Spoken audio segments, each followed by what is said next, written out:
Good morning, everyone. I'd like to introduce Alex Reinwald. Alex is the Division Chief for the Cyber Threat Intelligence Division for the North Carolina National Guard Cybersecurity Response Force. His previous duty assignments include Japan, South Korea, Arizona, and Alaska. Today, he will be presenting on stopping malicious actors from leveraging GIS for data exfiltration or initial entry points. Great. Hey, good morning, everyone. I know I'm probably one of the only things standing between you all and your weekend, and I'm talking about the very boring thing of not necessarily doing really cool analysis, but actually securing our analysis. So try to make it fun. Definitely, if you've got any questions or anything while I'm going through this, I'm all about getting interrupted. Seriously, please just stop me, because rather than going all the way back. But really excited to talk to everyone today. I got my start as a geospatial intelligence analyst before I moved into the IT and security space, so it's really exciting to come back and talk to folks who are doing really fun stuff with maps and imagery. So what I want to talk about real quick is why I'm up here talking to you all, some of the services my organization provides to critical infrastructure, and then I'm going to talk about cyber threats and what we can do to prevent it. So I'm a member of North Carolina's Georgia Cyber Security Task Force. So what that looks like is, for the state of North Carolina, some of us may have remembered, some of our neighbors filling up trash bags full of gasoline a few years ago. Yeah, so that was a problem. So within the state, we kind of worked with a lot of the state and local organizations to source cybersecurity expertise to support the rest of the state of North Carolina in critical infrastructure. So that includes both public and also certain private critical infrastructure. So North Carolina National Guard provides support. The NCLG is a strike team, so members of local government. NCDIT, got a lot of cybersecurity expertise there. Reps like North Carolina Emergency Management. I see some folks sitting in the audience, as well as state and federal partners, and then also other folks with specific expertise as needed. So if there's a specific impact to a GIS system, like we are pulling specific GIS expertise, like Mr. Dan Matting sitting over there, who's got awesome experience. So my organization is the Cybersecurity Response Force. So we're the drilling one down. We're the National Guard's arm of that organization. We've got two missions. We have the federal mission, which gives us all our money to train, and then we have the state mission, which is what we're actually doing and why I'm here today, and that's providing assistance to state, local, and critical infrastructure partners. And I think every single one of the 16 categories of critical infrastructure use GIS for key pieces of their mission. So that's one of the reasons I wanted to talk to you all today. This is the boring legalese, but basically the state of North Carolina, DIT, and the lawyers all said that we can provide support to critical infrastructure. So what we do is a few different lines of efforts. So the first is provide cybersecurity support whenever there's a potential incident or issue. So if it's major ransomware, or if it's something like my web app is experiencing a denial of services event, or I'm not using standardized SQL queries for my web app, so I may have had impacts to my data integrity or data exfiltration because maybe we're using a legacy input fields, weren't validating user input, and then maybe we had some issues there. Also work a little bit on the proactive side of things, so doing cybersecurity assessment support, penetration testing, continuous monitoring. So just like our adversaries are continually scanning the open internet, we also have a little bit of a proactive arm looking for some of those emerging vulnerabilities that are being exploited, so that we can work collaboratively with the data owner to go ahead and help remediate or notify training and outreach, why I'm here today. And then also, if there's an incident, we have an in-depth digital forensics lab. Now, digital forensics sometimes takes a little while, so you're not going to get results tomorrow. But one of the really important things when there is an incident is we want to make sure we identify root cause so that we can continue delivering services to citizens, and get things back up and running. And then also we've got significant partners all throughout the state. So if there's a large scale incident, like some of y'all may have remembered the Microsoft Exchange proxy logon fiasco of a few years ago, where it seemed like every cyber threat actor in the world figured out how to use this vulnerability, or maybe Log4j when we saw that impact, everything was using Apache Log4j, so went quickly to remediate that. So that's all the boring stuff, and now I just want to talk more about GIS. So I'm going to talk about cyber threats, and then I'm going to talk a little bit about how we can secure it, and then leaving it open for a little bit more of an open forum, spending room for questions. So I want to talk about an incident that happened in North Carolina, but we're anonymizing pretty much all the details. But this one we're allowed to kind of share because this impacted a organization, and the initial entry point was through an Arc server, or a server running ArcGIS. So why that mattered was it was delivering hosting data for citizens. It was by nature a public asset. So there were some issues there where we're talking about the underlying infrastructure that was hosting the server. Server itself was fine, but the organization was using RDP to administer it and left that open to the internet, which caused some problems because we were using a legacy infrastructure with unpatched software and didn't have proper alerting on it. And it was, by design, supposed to be open to the public, so anyone could find it. So basically, went ahead and did a security assessment. We said, hey, you've got this really great service, but we need to go ahead and upgrade it to modern operating system, turning off or reducing some of the vulnerabilities associated with keeping some of these risky ports open. And let's keep serving up these really great web apps to the public. Unfortunately, as I'm sure most of us in here are aware, funding is not unlimited, and it was just something that the organization wasn't able to get around to. So we saw another notification that threat actors were actively aware of this the server, and maybe they were getting some external scanning. And then the impact was, finally when we got engaged again, a threat actor decided to use a RDP brute force, which basically they just set a scripted password guessing attack against the infrastructure until they got one right, and then they were able to go ahead and compromise the rest of the network. So it wasn't necessarily related to a vulnerability within the GIS, but based on the nature of the technology, where we're actively putting it out for the public to interact with, it kind of increased the exposure, which led to the identification of some other vulnerabilities, which were then exploited. So it's probably no surprise to everyone here that ransomware in North Carolina has kind of been a big deal. And it's not just in North Carolina, but it's really around the world, and particularly in the United States. So most of the attacks that my organization has supported have had indicators of compromise in the weeks to months prior to an incident.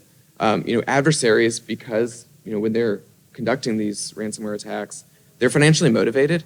They want to make sure that they get their money's worth, as it were, from the access to the network that they've compromised. So what that means is they're going to scout out, they're going to look for data, they're going to look for things like PII, or personally identifiable information, or PHI, protected health information. Gather that, maybe zip it up, stage it, and try to exfiltrate it as well. Another thing that we've seen are a huge uptick in third-party or contractor account compromise. So one of the things that when we talk about access or identity management is, who are those relationships that you have? And the IT infrastructure, the GIS enterprise is too complex for any one organization to manage by themselves. But it's really important to understand where those seams are and what are the permissions associated with it. Almost all of them have exploited known vulnerabilities in old equipment. So even though I know some of us are probably hanging on to Arc Desktop, it's about to go away. We got to go to ArcPro or QGIS or the long-term support. I heard GRAS 8.1 is about to be out, so we got to go to those modern operating systems. And then also, no surprise, most of the time, organizations with the dollars to support their infrastructure are not the ones getting attacked. So now I'm going to talk about some more of the fun stuff. So when we talk about information security, there's 3 tenets that we're going to talk about for the rest of today. So confidentiality, basically keeping only authorized users or authorized parties accessing data that they're supposed to. And with the spatial nature of data that can really get granular now, particularly we've gotten more and more precise with our collection techniques, there can be some very confidential data, particularly if we aggregate it, that we may have to keep secure. Also for publishing authoritative data sets, maybe used for transportation, districting, addressing, just our public interacting with it, we want to make sure the integrity of our data stays secure. And then also the availability. Citizens have become to really rely on the availability of everything that GIS can provide us. So the inverse of all of these concepts are disclosure. So the either unauthorized or unintended disclosure. Now it's almost too easy to publish web maps sometimes or layers. Like I can just hit publish, I've got it to my portal, and I better make sure I've got my publishing rights correct, or maybe I have confidential data that is now open to the public if they know how to search for that layer.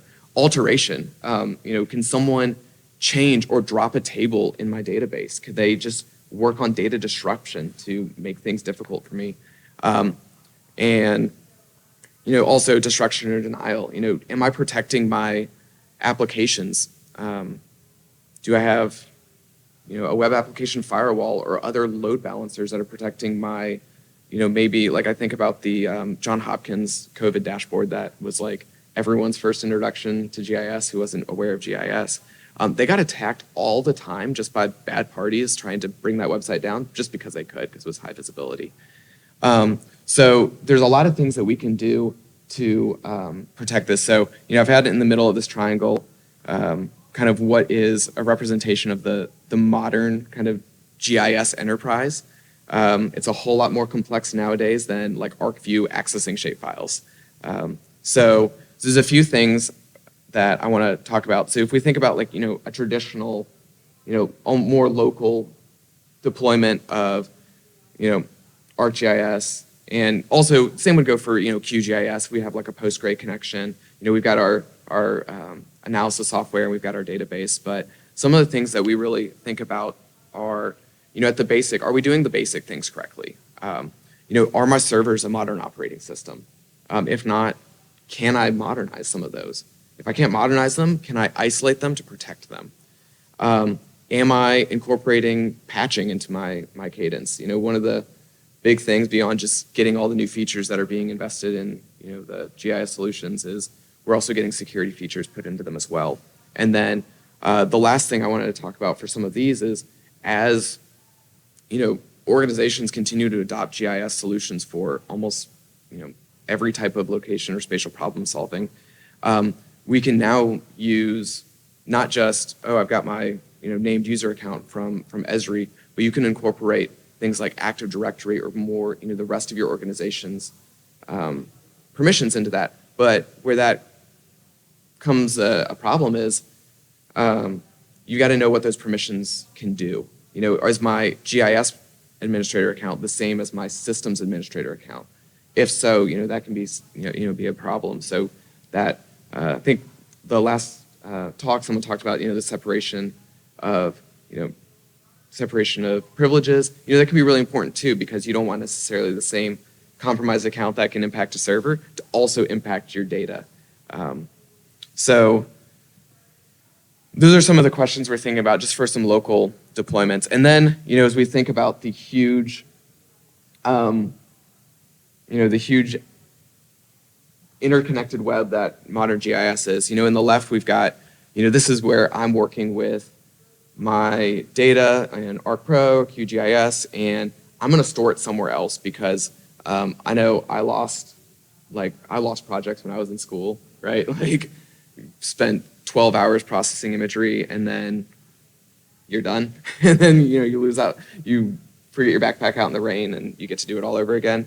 So we're all storing it somewhere differently. We're publishing it, it's either going to a portal, it's going to Enterprise, ArcGIS Online. So one, some of the questions are we putting the right information up there that we should? And then with the rise in web apps, are we looking, how are we looking at who can access that data? So some of the things that we are taking a look at and encourage all of y'all to consider is, with your data, have you, actually looked at who's authorized to access that data? Have you audited, who has access, and then are they the same? So just because you've got access doesn't mean you've got the authorization to do it. So that's a really important thing as you consider. And then also, just one thing, if I can leave you with, is, in ArcGIS Online, they've enforced standard SQL queries, which are great. So, any of those fields where, we're asking for user input, when it's querying our database. In AGOL, they've enforced, just standard ones. We've got the drop down of what we can and can't ask. But if you're hosting, more complex ones, custom ones from Enterprise, make sure you take a look at what that user input is, because a lot of threat actors are just crawling all of the internet to see what they can interact with. And if, they find that you can use a form or an input field for something other than it's intended, you can have some real consequences associated with that. So enforcing those standard queries is great. And I know I'm running a little low on time, so a little more about defending our infrastructure. So there's a few things that we can do. So the DoD has a security technical implementation guide, which is basically how do I configure properly my server? The bad news about that is it's from 2000, or it's like 10.3, so it is a little bit dated. But there are a few other things that Esri's pushed out that we can do real quick to just kind of understand what our risk posture or risk looks like. So they have the server scan.py script that comes with all standard deployments, and that's a real quick evaluation on what are the security settings that we've, either properly or improperly configured in our deployment. So it scans for some things like cross-site scripting attacks, which aren't good. You shouldn't have them. They also look at restricting file permissions, who has access, who should have assets. Some of the other things that I really encourage is use an antivirus and keep it up to date. I know that antivirus can cause some problems with locking databases and things like that. So it's really important to test what works right and work with your IT team to make sure that you have an acceptable level of risk tolerance associated with your antivirus, because you may have to put some other controls around it because you're not scanning every single file because it keeps locking the database and you can't actually use your technology. And then another thing that is a newer technology is a web application firewall, which basically is a filter before your application that inspects all the things that are going to it and says good, bad, and decides whether or not it can go through. And that can be a great way if maybe you have an awesome application that your organization uses that you can't spend all of the development dollars to rebuild, so you can put this other technology in front. So rather than redesigning all of your input fields, you've got a web application firewall that are fairly affordable to validate that input, and it can also help against things like denial of service attacks. Then the last thing I'm going to plug is the ArcGIS Security Advisor. So if you are an administrator on ArcGIS Online or your enterprise portal, they've got the Trust and Safety team published the Security Advisor, which does a series of checks, and it has a nice kind of qualitative, red, yellow, blue, green of where you're at. Some of the things that it looks for is your policies. It gives you a real nice report about what you're sharing, so you can actually say, ooh, I didn't know I was sharing that. Could be an issue, couldn't be an issue. One of the things, I don't know if anyone knows now, but AGOL does support multi-factor authentication, so maybe you have some privileged data in there.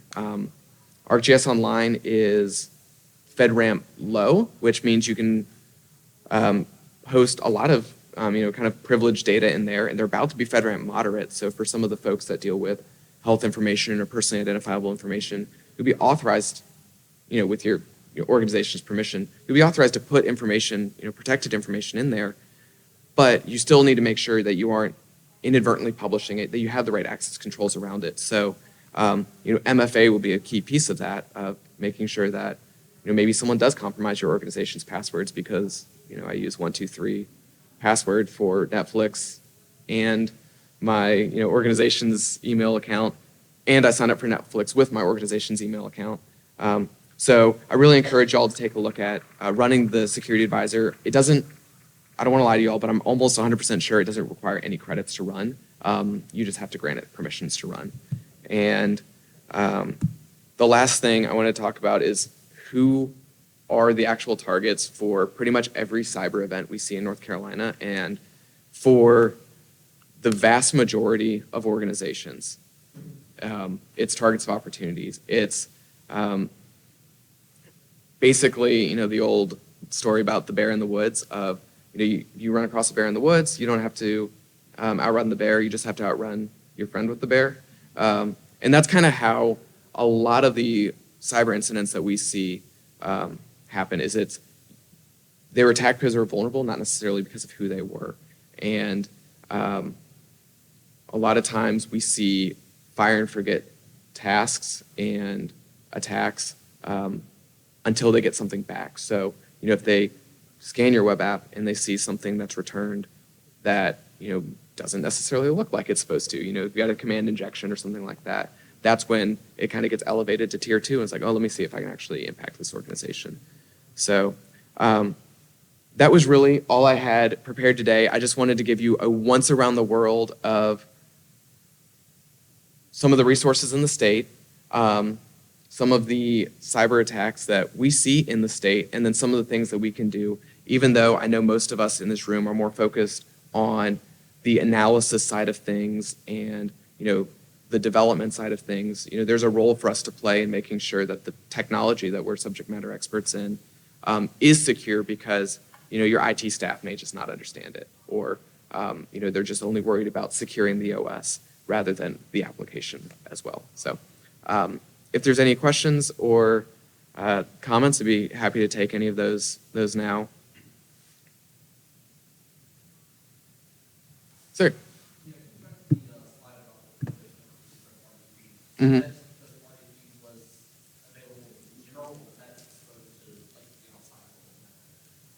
Yeah, so the question was about the case study that we talked about for an organization that was compromised by a ransomware gang. And the question was about initial access. And the organization was compromised because RDP was exposed to the open internet rather than being used for internal purposes. RDP was then used, once initial access was gained, it was used internally also to spread, but the initial access point was because they were using, the port was open to the internet. And there was no lockout. There were no account lockouts associated. Sir.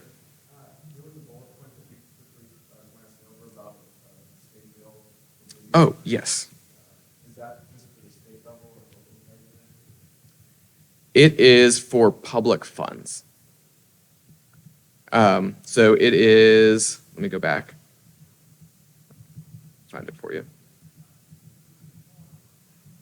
There we go, House Bill 813. So it's for state entities. So I'm not an attorney, but my understanding of the bill is that any public organizations are prohibited from paying ransomware based on that state bill. So there are some good news there. So 2022 was the first year since ransomware has really become a scourge that ransomware profits have actually globally declined. So a lot more organizations have started to kind of lock arms and say, we're just not going to pay these ransoms, which is good because it's decreasing the profitability for some of these ransomware groups. And we've seen direct reinvestment by these groups back into improving the ransomware, and doing things like hiring developers and paying for insider threats as well. Just paying for access to the organization because it's a lot easier to walk in with keys than break through the door.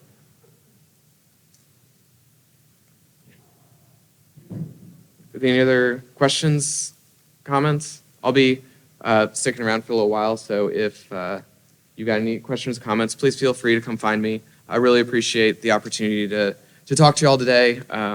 GIS is kind of my passion, so I really appreciate it.